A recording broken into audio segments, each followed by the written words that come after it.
આજે વિશ્વ મહિલા દિવસ છે ત્યારે સુરેન્દ્રનગર જિલ્લામાં મહિલાઓ સુરક્ષિત હોવાના દાવા પોકળ સાબિત થયા છે। જિલ્લામાં એક વર્ષમાં 93 મહિલાઓ ગુમ થઈ હોવાની ફરિયાદ દાખલ થઈ છે અને 20થી વધુ પોસ્કોની ફરિયાદો દાખલ થઈ છે। મહિલાઓ પર થતા અત્યાચાર અને શોષણના બનાવો વધ્યા છે ત્યારે મહિલાઓની સુરક્ષા અને સલામતી વધે તે જરૂરી છે।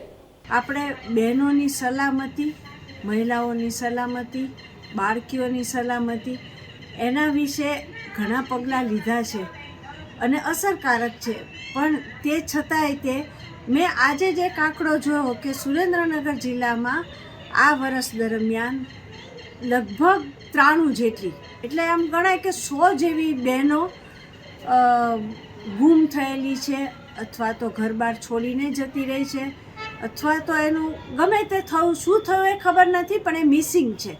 હવે આ મિસિંગ શબ્દ અને વોન્ટેડ શબ્દ, આ બે શબ્દ એવા છે કે જેના ઉપર વીતી હોય ને એને ખબર પડે, એના પરિવારજનોને ખબર પડે કે આ કેટલી મુશ્કેલીની વાત છે। આપણે આ વસ્તુ એક નંબર તરીકે ગણીએ છીએ, પણ જેના ઘરમાંથી એની દીકરી કે એની પત્ની કે એની બહેન ગઈ હશે એના ઉપર શું વીત્યું હશે, એના મા બાપની શું દશા હશે, એના પતિની, એના બાળકોની શું દશા હશે, કારણ કે આમાં પરિણીત સ્ત્રીઓ પણ ગુમ થયેલી છે, એવું નથી કે માત્ર કુંવારી દીકરીઓ ગઈ છે।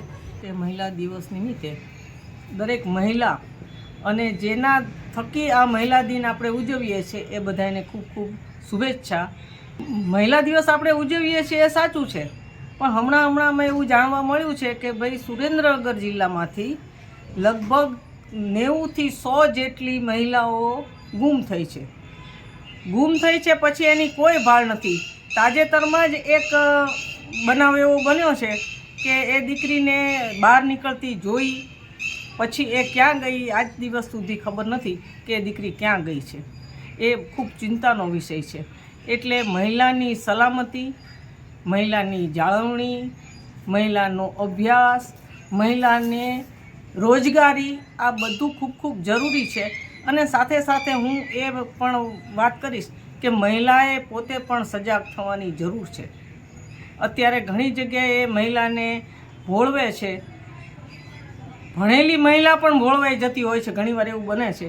તો આ બધા માટે આપણે જાગૃતતા જરૂરી છે। માત્ર આપણે મહિલા દિવસ ઉજવીને, આનંદ લઈને, ગૌરવ લઈને બેસી રહેશું એ નહીં ચાલે। દરેક સમાજે, દરેક માતા પિતાએ, દરેક શિક્ષકોએ, દરેક જે જગ્યાએ મહિલા સર્વિસ કરતી હોય એવી જગ્યાએ પણ એણે જાગૃત રહેવાની જરૂર છે। આંખ, કાન આ બધું ખુલ્લું રાખીને ખૂબ ખૂબ બુદ્ધિપૂર્વક એણે કામ કરવાની જરૂર છે। ફરીવાર મહિલા દિન નિમિત્તે શુભેચ્છા। અને હું દરેક દીકરીઓને એમ કહું છું કે માત્ર મહિલા દિવસ ન ઉજવશો, તમે આંખ નાક ખુલ્લા રાખજો, જાળવજો અને તમને યોગ્ય લાગે એવા કામ કરજો, પણ સાથે સાથે ખૂબ સજગ રહેજો। તો આ જગતમાં અને ખાસ કરીને આપણા સમાજમાં આપણે માથું ઊંચું કરીને ઊભા રહી શકીશું।